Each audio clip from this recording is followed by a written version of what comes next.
Selamat siang semuanya. Siang, Pak. Ya, mohon maaf ada keterlambatan ya. Kira-kira ada 10 menit saya nggak bisa masuk dari tadi. Agak lama ini, nggak apa-apa. Ya, saya lanjutkan ya. Selamat siang semuanya. Siang ini kita akan melanjutkan materi ke akuntansi keuangan lanjutan kita. Ya. Yang terutama yang akan kita pelajari adalah mengenai penjualan konsinyasi. Ya. Penjualan konsinyasi yang seperti kalian sering tahu, sering dengar mungkin ya, itu adalah seperti namanya penjualan titipan barang ya. Jadi kalau misalnya kalian menitipkan barang di suatu supermarket, nah status barang itu sebenarnya bukan miliknya supermarket itu ya, tapi dia bukan juga diakui sebagai pendapatan kalau nanti sudah terjadi ya. Nah, berarti dia barang itu sebenarnya adalah barang yang memang persediaan yang memang dititipkan ya, dan barang itu nanti akan bisa dijadikan stok barang dia apabila setelah barang itu laku ya. Ya, saya coba langsung masuk ke screen ya.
Sudah masuk screen-nya ya.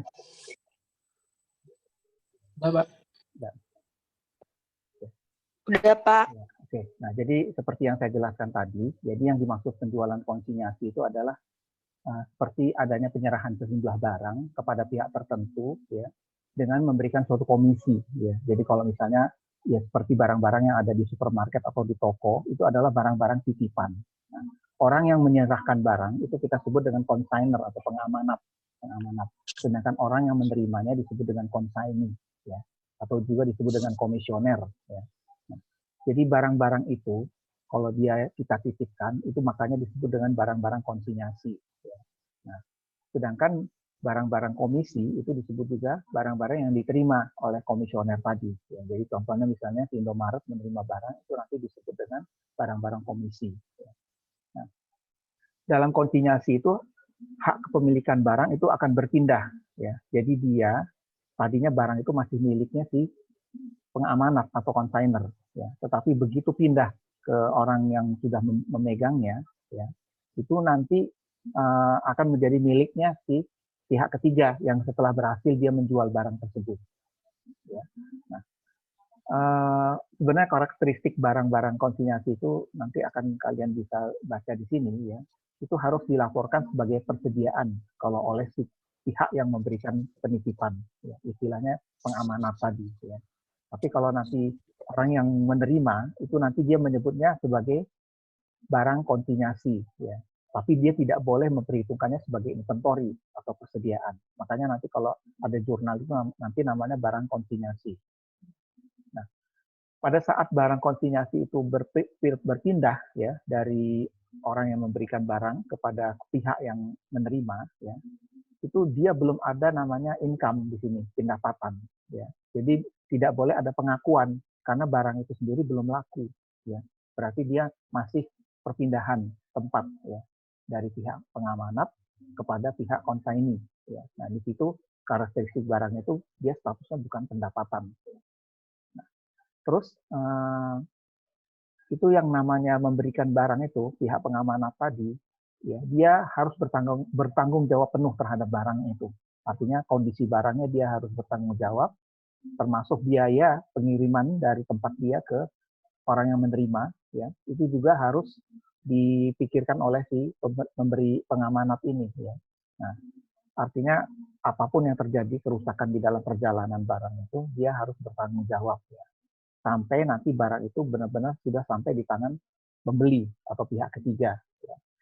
Nah, itu biasanya ada perjanjian dulu, ya, artinya sebelum orang itu menitipkan barang di situ nanti akan disebutkan di perjanjian di klausulnya itu seperti apa gitu, biaya-biayanya yang nanggung siapa dan semuanya siapa gitu.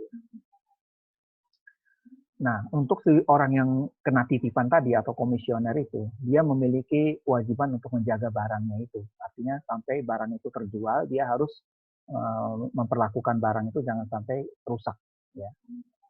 Nah, di sini harus ada perjanjian pada saat melakukan konsinyasi, ya. Karena kan biasanya konsinyasi ini kalau tidak ada perjanjian nanti ada resiko-resikonya, ya. Baik dari sisi yang memberikan barang maupun dari sisi orang yang nanti akan menjualnya, ya.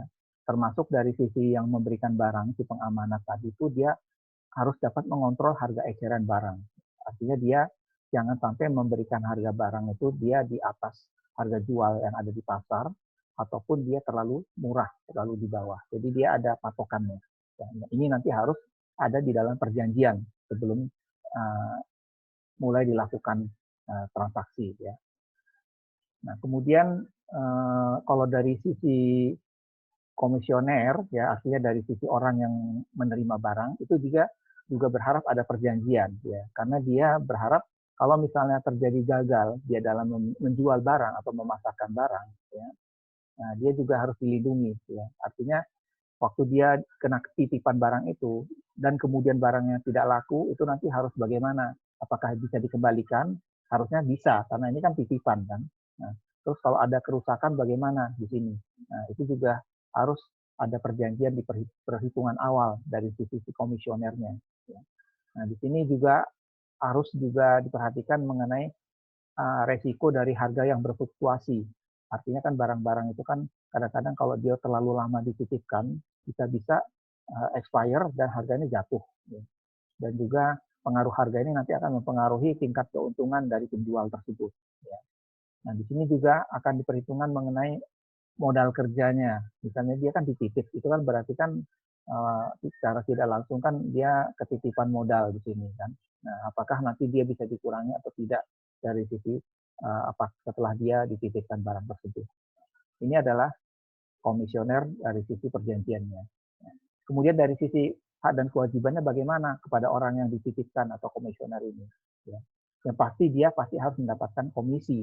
Ya, artinya kalau dia dititipin barang, dia kan harus menerima yang namanya fee kan, atau komisi dari harga barang yang nanti dia bisa naikkan di sini. Termasuk penggantian biaya-biaya yang dikeluarkan pada saat dititipkan. Ya. Misalnya di situ ada biaya berapa persen kalau misalnya dia dititipkan di situ. Gitu. Nah, ini diatur dalam perjanjian. Ya. Kemudian apalagi ya di sini dia harus dapat jaminan dari kualitas barang yang dijual. Ya, artinya barangnya benar-benar barang yang oke dong, bukan barang-barang yang rusak atau barang-barang yang kira-kira ada cacatnya. Dia harus ada jaminan dari sisi itu. Terus si penjual juga harus dikasih syarat pembayaran kepada pelanggan. Artinya kalau misalnya dia jualnya secara kredit, pelanggannya misalnya harus bayar tempo ya 1 bulan atau 2 bulan. Nah, itu dia harus dikasih waktu itu karena dia mungkin yakin barang ini tidak bisa dibayar secara tunai ya atau secara cash. Jadi misalnya dibayar secara kredit. Nah, itu dia harus dikasih perjanjian itu. Nah, si penerima barang atau komisioner ini tadi dia juga harus ada kewajiban. Ya, yang pertama dia harus menjaga barang udah pasti ya. Karena barangnya itu jangan sampai rusak kalau pada saat dititipkan ya. Terus ya sesuai dengan perjanjian dia juga harus berusaha menjual barangnya itu ya. Artinya dalam perjanjian itu nanti ada ketentuan misalnya dia harus menjual sekian, targetnya berapa kuantitinya yang harus dijual. Nah, itu dia harus mengikuti yang ada di perjanjian itu ya. Kemudian kan dia juga biasanya orang yang menjual itu kan dia punya barang dia sendiri dong. Nah, barang dia sendiri itu kalau bisa terpisah dengan barang yang ada di punyanya si pengamanat tadi, orang yang dititipin ya. Karena nanti kan takutnya tercampur ya. Nah, dan yang penting adalah laporan secara periodik terhadap barangnya. Nah, kalau dari sisi akuntansi ya, terutama bagi si yang dititipkan atau komisioner, nah itu dia harus melakukan pemisahan pembukuan, ya.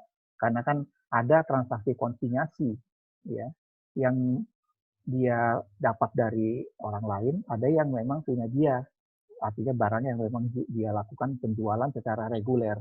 Nah, di sini si komisioner ini kalau untuk barang-barang konsinyasi, dia harus membentuk rekening, ya, artinya rekening barang-barang komisi, ya, atau consignment in, ya, untuk setiap perjanjian konsinyasi yang diadakan. Nah, rekening consignment ini didebet untuk semua biaya menjadi tanggung jawab. Ya, artinya kalau si orang yang menitipkan itu dia ada biaya, nah itu nanti harus didebet ke situ untuk supaya si orang yang menitipkan itu dia juga akan terpotong ininya piutangnya, misalnya nanti kalau ada waktu-waktu piutang. Kemudian rekening ini juga, rekening consignment ini juga bisa dikreditkan, ya. Misalnya ada hasil penjualan barang konsinyasi itu, ya, hasil barang itu masukin ke rekening itu dulu. Ya. Nah, di sini kan utang istilahnya, ya, utang si komisioner ini, yang menitip ini kepada yang pengamanat tadi. Ya.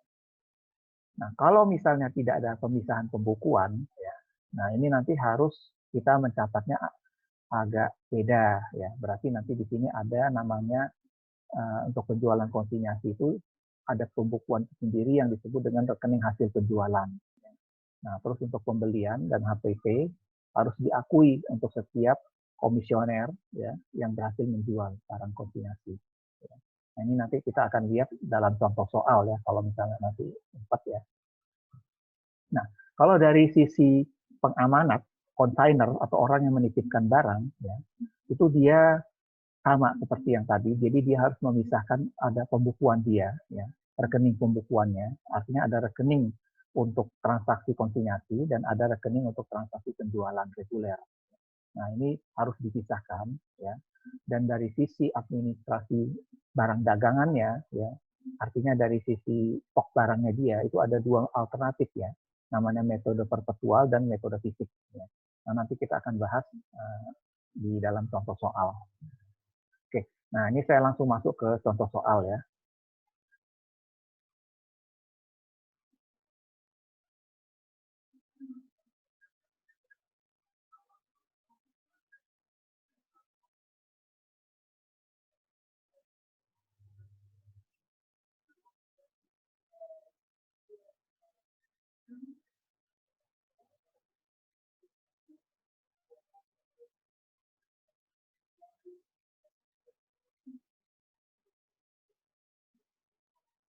Oke,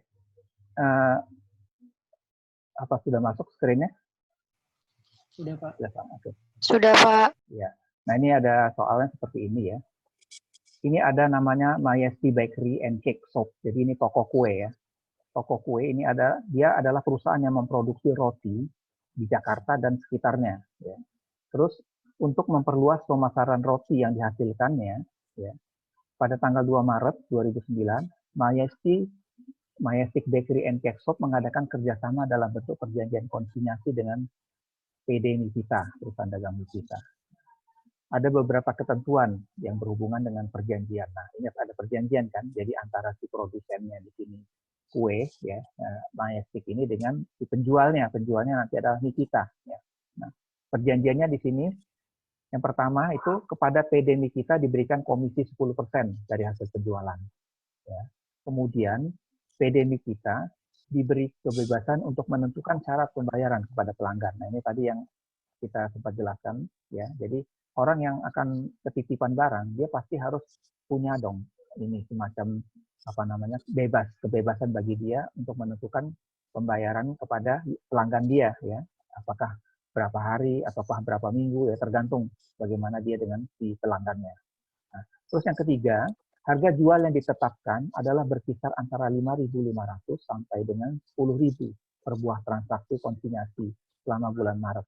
Ya, jadi harga jualnya udah dibilang, udah ditetapin sekian nih, antara. Ya, jadi nanti si Nikita nanti bisa jual di antara harga itu, terserah Nikitanya mau jual berapa, gitu, ya.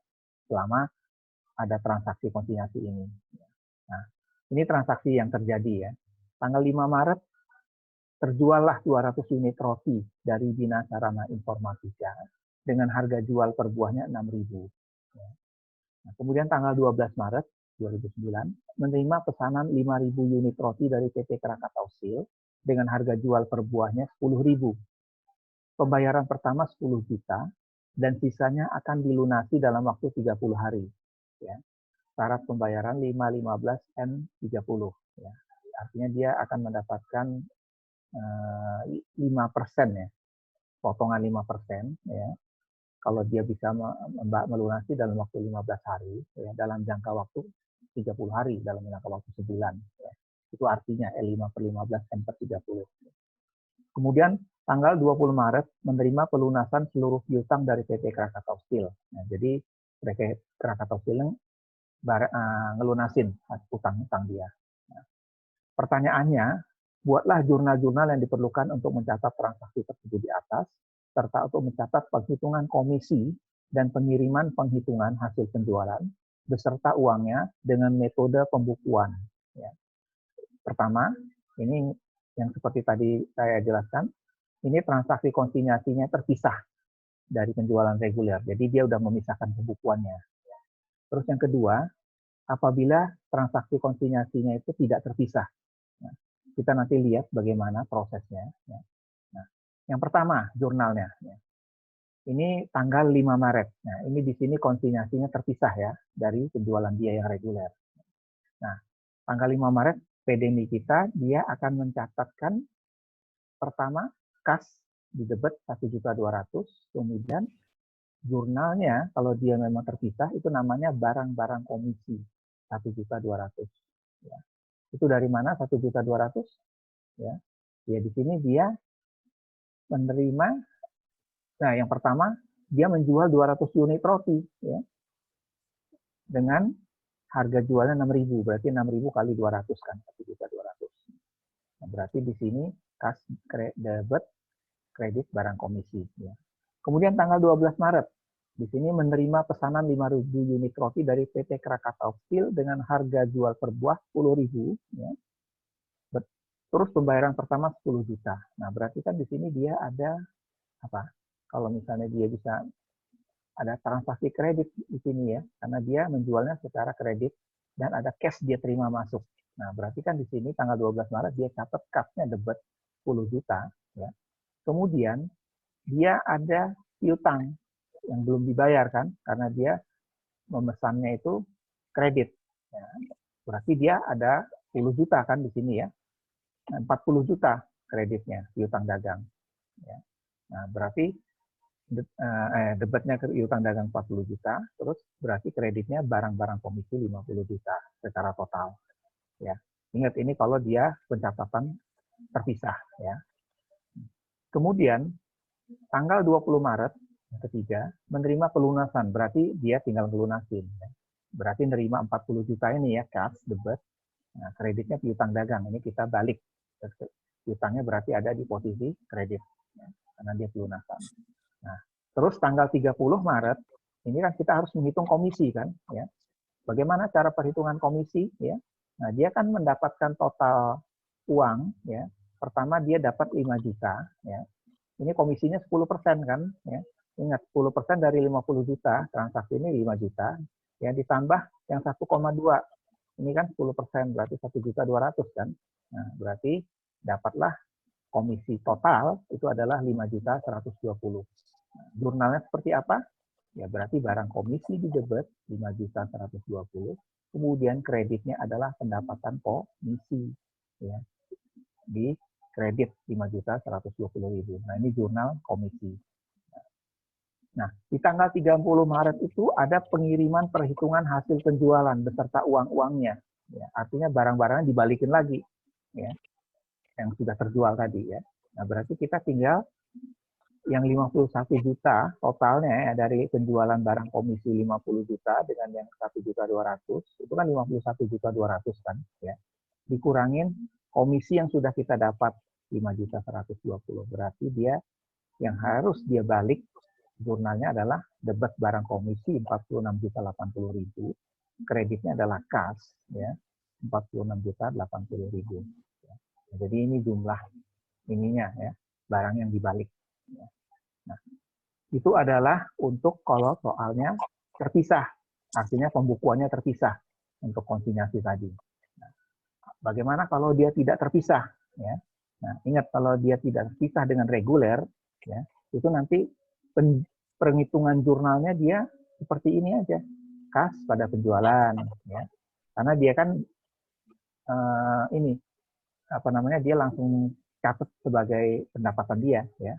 Nah, cuman dia harus mencatat pembelian, ya, karena dia kan mencatatnya tidak apa namanya, tidak terpisah, ya, misah gitu. Jadi, nah, cuman pembeliannya di sini adalah 240.000, ya. Sedangkan dia punya utang kepada PT Majestic 240.000, ya. Nah, ini dari mana angkanya, ya? 240.000 itu berarti dia kan 10%. Di sini komisinya dia langsung terima, ya, berarti, ya. Utang kepada Majestic. Oke, nanti kita coba cek angkanya dari mana pembelian 200 ini. Nah, kalau yang untuk yang tadi yang kedua, ya, yang untuk penjualan secara kredit tadi, dia kan akan menerima cash 40 juta, piutangnya 40 juta, langsung penjualan 50 juta. Ya. Nah, dari sisi pembelian, dia 10 juta di debit, kemudian kredit hutang kepada PT Majestic. Ya. Nah, jadi pencatatannya tidak ada yang istilah barang komisi tadi seperti yang di atas tadi, nggak ada barang-barang komisi. Ya. Karena dia udah langsung masuk ke dalam pembukuan total dia di sini. Cuman memang agak membingungkan dari sisi angkanya dari mana gitu ya, 10 juta. Nah, pada saat pelunasan, ya, berarti kan dia nerima uang kas kan dari Krakatau Steel, debitnya 40 juta, kemudian piutangnya juga kita balik 40 juta, sehingga udah lunas dari situ. Untuk komisinya sendiri tidak ada jurnal, ya. Kemudian untuk pengiriman barang, ya, pengiriman barang itu dia akan menjurnal seperti ini, ya. 46 juta 80.000 itu hutang kepada PT Majestic, ya. Kemudian kasnya 46 juta 80.000, ya. Ini dapatnya dari mana, ya? Hampir sama dengan yang di atas tadi, ya. Jadi total dari penjualan dia, ya, dikurangin komisi dia yang di atas, ya, itu hasilnya sekian. Nah, jadi kalau kita lihat di sini jurnalnya, kalau dia memang misalnya dia tidak terpisah, itu hampir sama dengan transaksi kalau kita melakukan penjualan kredit seperti biasa, gitu ya. Artinya tidak ada jurnal-jurnal khusus seperti yang kita lihat di atas tadi. Kalau yang di atas tadi kan dia ada jurnal-jurnal khusus, ya, namanya barang komisi, istilah-istilahnya yang agak jarang kita dengar seperti itu. Baik, kira-kira ada yang kurang jelas, mungkin bisa kalian tanyakan untuk penjualan komisi, ya. Mudah-mudahan waktunya cukup, ya. Ini hadir semua kan, ya? Cuma 18 orang ya yang ikut, ya.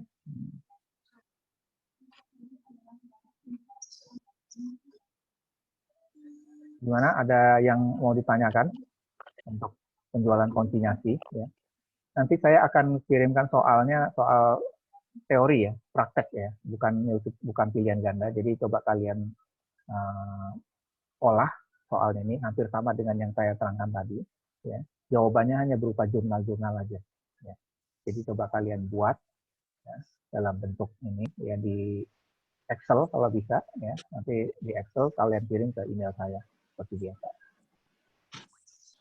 Kira-kira contoh soal yang ini dikirim juga ya Pak? Oke, ya, nanti saya kirimkan untuk ini apa namanya latihan kalian juga, ya.